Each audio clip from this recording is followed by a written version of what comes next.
Elaine, eu peguei um comentário aqui que eu acho interessante. Não é. Foi um comentário meio ácido. Foi Adoro. uma cutucada. Mas eu achei muito legal esse questionamento. Porque ele falou o seguinte: ele disse assim. É muito fácil falar de abundância e prosperidade sendo milionária. Ai, que lindo. E lógico que era um homem. Parte de um homem por quê? Porque a predominância da pergunta é a mente racional, né? Então vamos responder a ele. Vamos. Vamos responder a ele. Ele realmente está certo. Hoje eu sou milionária. Por sinal, deixa-me vangloriar, sou a primeira mulher e única a fazer mais de 150 milhões de faturamento apenas por uma plataforma de pagamento digital. 150 milhões de faturamento, a primeira mulher, a única, né, ali entre os 4 primeiros, eu recebi esse troféu há poucos meses, sou a primeira mulher no Brasil a fazer 10 milhões de reais em 7 dias. Né? De fato, hoje eu dirijo a minha Ferrari, dirijo todos os carros dos meus sonhos, então ele está super certo. Hoje eu sou milionária. Pode falar. Não, 10 milhões em 7... É porque o pessoal do marketing digital fala um negócio lá que é o tal do 6 em 7. Eu fiz 8 dígitos, eu fiz então, 8 dígitos em 7 dias, já estamos num outro nível. Esse 6 em 7 a gente faz meia hora antes de lançar, né, Jaque? Em 30 segundos, a gente fez o 6 em 7. É que isso aí, para quem não conhece, mas assim, é um jargão, digamos assim, dessa galera do marketing digital. O que é o 6 em 7? Quer dizer que você faz mais de 100 mil, né? Que são 6 dígitos em 7 dias. E ela fez... fiz 8 dígitos, 10 milhões. 10 milhões. Mas espera aí, vamos adicionar um pouquinho mais de pimenta nessa conversa. O que o nosso querido amigo aqui quis dizer, provavelmente foi que você veio de um berço milionário. Eu não vou que você contar. é milionário, isso não, a parte mais importante vem agora. Então hoje, de fato, né, esta é a minha realidade. Eu sou uma mestra, ou seja, uma treinadora de co-criadores milionários. Essa é a minha grande expertise, né? Eu sei como reprogramar a mente das pessoas para co-criar realmente milhões. E eu, logicamente, e por sinal, gente, eu não sou bilionária, eu não tenho bilhões na conta, mas eu tenho alunos bilionários. Uau! Mas ok, depois vamos para esse lado. Agora vamos lá. Eu estou falando hoje, tá? Essa premiação, por exemplo, do prêmio de 150 milhões, aconteceu há 6 meses atrás. Isso é apenas né, das minhas empresas, uma plataforma de pagamento. A gente fatura muito mais do que isso. Mas só para que as pessoas possam entender quem sou eu aqui falando sobre tudo isso. Agora vamos voltar 6, 7 anos no tempo. Tá? 7 anos. Eu não estou falando que na minha infância eu nunca comi presunto e queijo. Minha mãe fazia sanduíche, um pão feito de tarde em casa e gemada para que a gente pudesse comer. Eu vou falar sobre 7 anos atrás. Há 7 anos atrás, eu morava dentro do meu escritório. Morava literalmente dentro do meu escritório, a história que a gente não contou, então fazendo um salto quântico, me separo do pai da Júlia, né? E aí vou vivendo outros relacionamentos. Então eu tenho ali um relacionamento com o pai, né, do Arthur e Laura. Nesse momento eu não consigo mais me encontrar profissionalmente na vida, carregando aquelas memórias, aquelas crianças feridas, né? Aquelas feridas emocionais que eu falei da minha infância, a rejeição, o abandono, a insegurança, a tristeza, a insignificância. E eu levo essa Elaine para todas as minhas relações. E essa Elaine rejeitada, abandonada, ela era muito evidente, automaticamente ciumenta, depressiva, né, com dependência emocional, porque era dessa forma com que eu me sentia. Então vem realmente um momento da minha vida em que eu não sabia mais o que eu iria fazer profissionalmente, eu não gostava mais do que eu fazia, eu não me encontrava mais e vem toda uma falência emocional, no amor, no meu trabalho, no qual literalmente eu morri. Eu entro em depressão suicida. Quando então eu falei para vocês que eu engravidei do Arthur, né? Eu tenho o Arthur morando então ali dentro do meu escritório, porque naquele momento eu tinha um relacionamento no qual eu iria mudar de cidade, né? E logo em seguida eu fico grávida da Laura. Então o Arthur tinha 90 dias, já num relacionamento muito complicado, muito doente, esses sintomas muito latentes dentro de mim. Eu nem me lembro de ser feliz nesse relacionamento. Uma vez, dentro de um treinamento de constelação, assim, de cura, né? Pensa em algum momento da tua vida que você... de felicidade. Eu mapeei aquele relacionamento e eu entendi que eu nunca tinha sido feliz. Nossa. O relacionamento me levava ao sentimento de dor, de angústia. Onde é que ele tá? Como é que tá? Sabe, dependência emocional? Mas era aquilo que eu queria, porque alimentava as minhas feridas. Era pior sem. E quantas mulheres nesse momento estão assim? Eu me sentia rejeitada, abandonada, insignificante, ciumenta, essa é quem eu era. No momento em que o Arthur está com 90 dias, eu descubro que eu estou grávida da Laura. Sendo que foi uma gravidez muito difícil, um relacionamento totalmente de brigas. Hoje já terminei amanhã e aquela dor toda, e foi assim que eu passei por essa gravidez com muita dor. O Arthur nasce, eu tenho e descubro que eu estou com depressão suicida. E naquilo eu descubro que eu estou grávida. No que eu descobri que eu estava grávida da Laura, o Arthur com 90 dias, uma semana depois eu estava separada. Então, eu estou grávida de Laura, com o Arthur com 90 dias, tenho uma filha de 7 aninhos, que é minha filha mais velha, morando dentro do meu escritório com depressão suicida, com depressão pós-parto. E sozinha? Sozinha. Literalmente sozinha. 3 crianças? 3 crianças. Então, isso me leva a, resumindo a história, 5 tentativas suicidas. A ponto de, no decorrer de todos esses anos, Laura nasce, enfim, tudo mais, morava dentro do escritório, como se eu morasse aqui, mas meus funcionários, uma ou duas pessoas, vão chegar ali na empresa, porque a empresa é falida, mas ainda funcionando, né? Eu, na força, mal conseguia faturar. Lógico, lembra força? Lembra que eu falei? Quanto mais baixa a tua frequência, mais força você faz para faturar. Mais força, tem que fazer muito esforço para poder ganhar um pouquinho de dinheiro. Então, numa dessas situações todas de muita dor, de muito desespero, de muita depressão, ansiedade, angústia, o Arthur doente, que vem toda a história do Arthur muito doente, num determinado momento eu ensinei o Arthur que, se caso a mamãe estivesse dormindo e não acordasse, com que ele desbloqueasse o celular e ele avisasse o papai. Por que o papai? Porque era com o papai que ele falava no meu celular, né? Era com o papai. O papai ligava e falava com ele. Então, avisa o papai. Ou seja, se a minha mãe morrer e minha mãe nunca mais acordar, chama o papai. Então, essa era a realidade que eu estava lá atrás. Uma realidade em que, ao contrário de mim, que eu nunca passei fome, mas nunca tive presunto e queijo, os meus filhos passaram fome. Então, eu vou falar para vocês que há 7, 8 anos atrás, eu não tinha o que comer. Tem uma história que eu contei muitas vezes e que eu conto, que muito me emociona. Morava dentro do escritório e o que tinha para comer era a geladeira completamente vazia, né? Não existia de onde tirar dinheiro. Imagina eu naquela depressão. E o detalhe, né? Além de estar sozinha e estar com depressão suicida, eu não tomava remédio. Por quê? Porque ou eu escolho comprar leite ou eu tomo remédio. Eu não tinha como tomar remédio.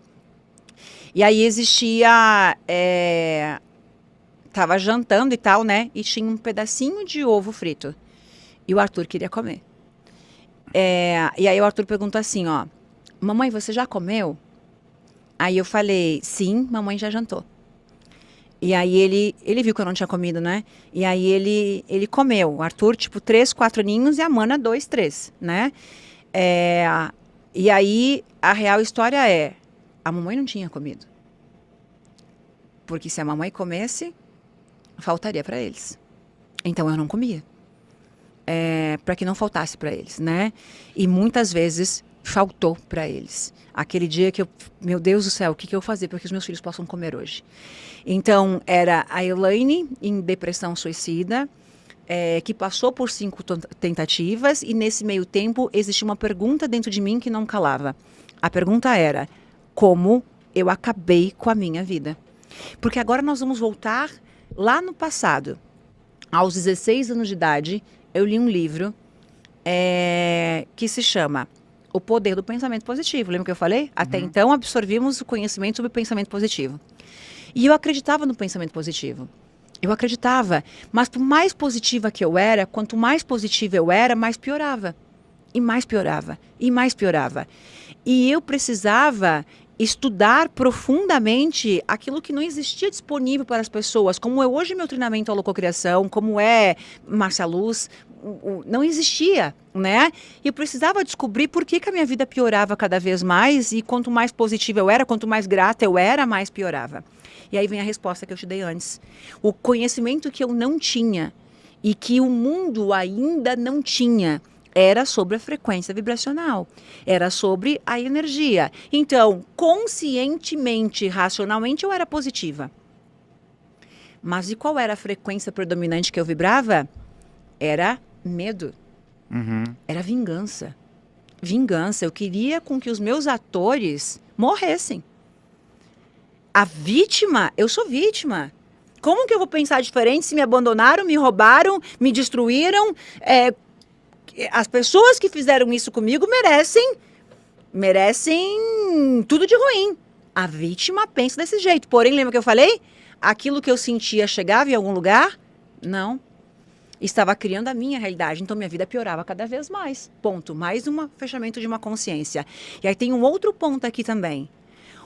Por que aquilo que eu penso e esse sentimento todo de miserabilidade, de falta, de dívidas, de vingança, de ódio, de raiva que eu sentia, eu não conseguia entender porque eu estava passando por aquilo e eu tinha muito ódio das pessoas que automaticamente, porque ou eu culpo as pessoas ou eu assumo minha responsabilidade sobre a minha vida. Eu não era autorresponsável. Eu sou vítima. E aqui eu tenho um outro grave problema. Eu, por ser vítima, coitadinha, eu associava amor à pena. Então, se eu ainda fosse vítima, o que eu estou fazendo aqui no podcast? Eu vou passar o tempo todo culpando as pessoas. Peraí que eu vou contar para vocês sobre essa história aqui. E quando vocês me olharem com uma cara de meu Deus do céu, fizeram isso com você? Como é que eu vou me sentir? Ótima. A vítima acolhida. Acolhida. E aí eu permaneço vítima, porque as pessoas estão com pena de mim. É ou não é? A vítima adora se diminuir, se desprezar, para que você culpe o outro. Só que no mundo, nós somos responsáveis pelo que está na nossa vida. Eu era vítima. E aí tem um detalhe, vítimas não cocriam sonhos. Porque aquilo que eu culpo no outro, eu estou criando para minha realidade. Então eu associava, gente, amor à pena. Então os momentos de amor que eu senti lá naquele momento era quando as pessoas tinham pena de mim. E para as pessoas terem pena de mim, eu precisava me diminuir, me desprezar, ser a coitadinha. Então, o que eu estou criando para a minha vida? Porque aqui tem um outro ponto quando falamos de física quântica. No universo, o outro não existe. Quando eu falo de você, quando eu falo de João, quando eu falo da minha mãe, quando eu falo do meu pai, quando eu falo do filho da mãe do meu ex, não existe meu ex no universo. É sempre você. O universo nos decodifica. Não existe o outro. No universo, nós somos únicos. Eu tenho o meu campo eletromagnético ao meu redor, você o teu campo, você o teu campo. Ou seja, o que acontece comigo é aquilo que eu vibrei. Ponto. Então, quem é o outro no universo? O universo nos decodifica como parte dele. Nós somos parte da engrenagem do universo. O universo não vai dizer, olha um humano ali, olha ali um humano, olha ali. Não, nós somos parte. Não há diferença com partículas no universo entre nós e a árvore. Não existe. Eu tenho um campo e eu sou autorresponsável. Então, quando eu entender que aquilo que eu falo, que aquilo que eu sinto não vai criar a minha realidade, eu assumo minha vida de volta, eu me torno autorresponsável, eu começo a mudar a minha vida. Enquanto eu sou vítima, eu não consigo porque eu estou culpando o outro, eu tiro a responsabilidade de mim. E aí, olha só que bingo. As pessoas vão me dizer, é fácil você falar. Agora que você é milionária. É fácil você falar. Mas o que eu fiz? Eu estava lá, literalmente passando fome. Morando dentro do meu escritório. E eu simplesmente estudei tudo isso para que eu pudesse mudar a minha vida. E agora uma outra pergunta. Elaine, você estudou tudo isso para ensinar para as pessoas? Nunca. Eu nunca quis ensinar nada. Eu nunca quis ensinar nada para ninguém.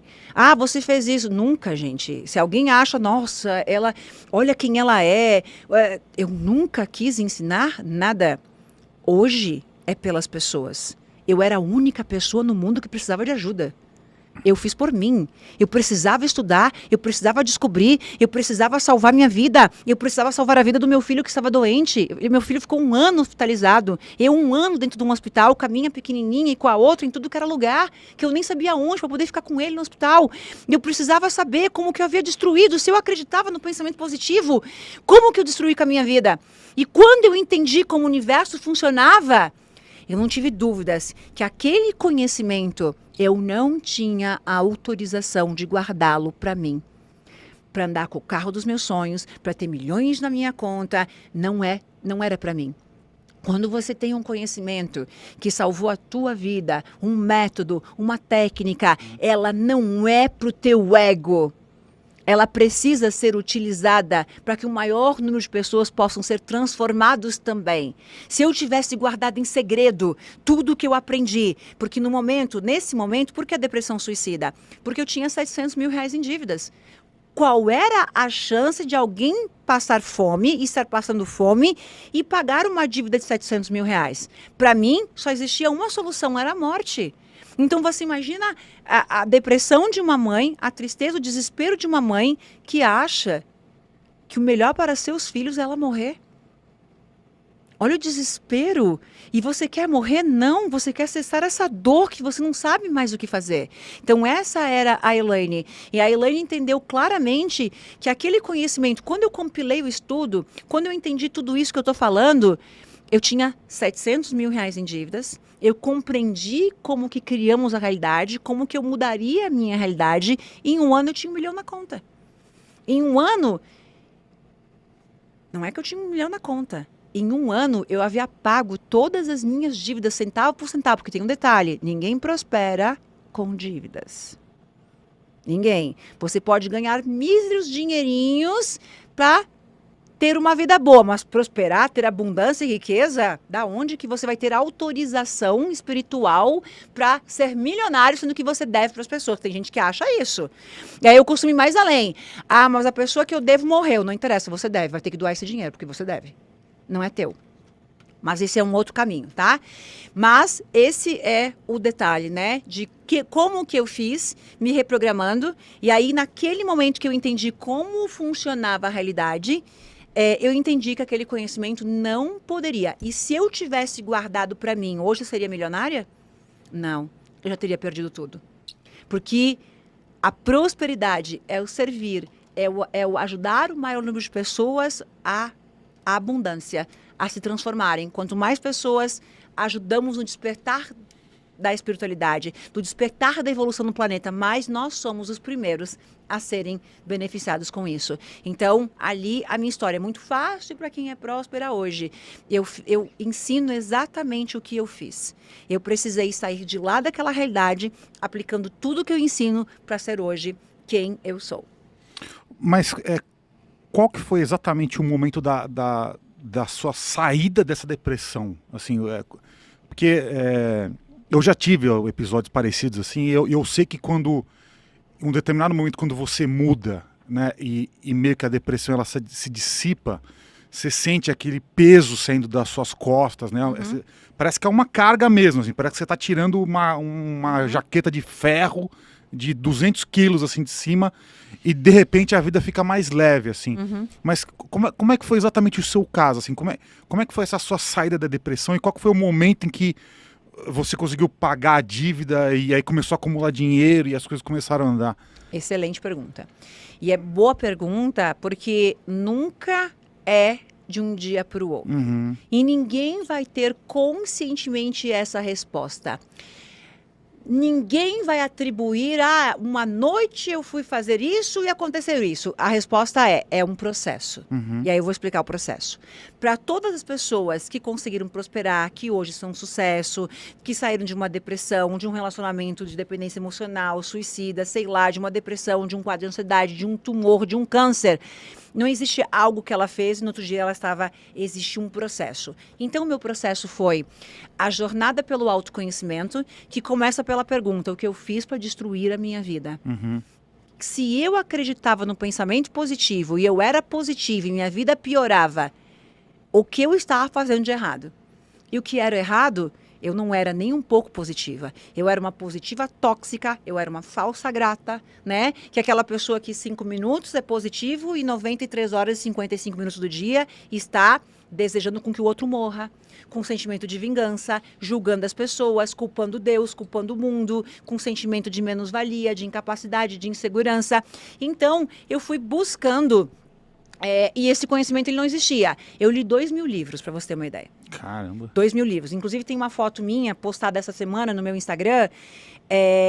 Era uma corrida contra o tempo, né?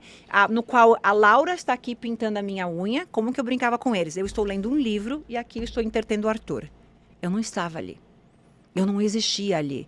Eu era a pessoa em busca da informação. Onde é que está essa informação? O que eu estou fazendo de errado? Porque eu acreditava que, como filhos de Deus, nós podemos alterar a nossa realidade. Eu não conseguia compreender o seguinte: se eu sou honesta, se eu sou correta, se eu sou verdade, lealdade, positiva, grata, eu tenho que viver uma vida de fracasso? Porque eu nasci e não posso mudar a minha vida? Eu não acredito, porque Deus é amor. Eu não acredito num Deus que independente... Então, ok, olha só minha linha de pensamento. Então, beleza. Se ser honesta, ser correta, ser leal e viver os valores, né, de integridade, de verdade, não faz nenhuma diferença na vida, eu continuo sem poder mudar a minha vida porque eu nasci fadada a ser pobre, então por que eu seria do bem? Então eu posso ser do mal. Ser do mal ou ser do bem? E aí a conta não fechava. Não, peraí. Se ser do bem não faz nenhuma diferença, eu vou continuar vivendo essa vida, por que eu vou ser do bem? Então eu vou ser do mal. Faz sentido? Não, mas Deus é isso. E aí a conta não fechava. É que no Brasil, meio que tem uma cultura de demonizar, né? O meu vizinho é super rico, alguma coisa errada ele faz. Crença. Nossa, ele comprou um carro zero de 600 mil. É alguma tramóia, ele deve estar roubando alguém, fazendo não sei o quê, sonegando. O Brasil enraizou essa cultura de demonizar quem é próspero, né? Tudo bem que até teve uma época assim no Brasil, mas, né, em que, né, a galera se enriquecia roubando. Mas e se enraizou, todo mundo começou a acreditar nisso e demonizaram quem assim, é rico. Enriquecer roubando até pode acontecer. Sem dúvida. E aí você é rico, mas você jamais permanece rico. Porque só pode retornar para mim aquilo que eu vibro. Então, se de uma certa forma eu levei minha frequência, eu consegui com um roubo, que é uma frequência negativa, ter um dinheiro, eu até posso ter esse dinheiro, mas eu não sou rico. Automaticamente essa pessoa perde. Conhece alguém que tinha um dinheiro, perdeu tudo, né? Então, não existe como enriquecer de uma outra forma. Ser rico, vibrar na abundância, prosperar cada vez mais, são valores, né? É exatamente o que o ser humano vai seguir para poder manter essa prosperidade toda.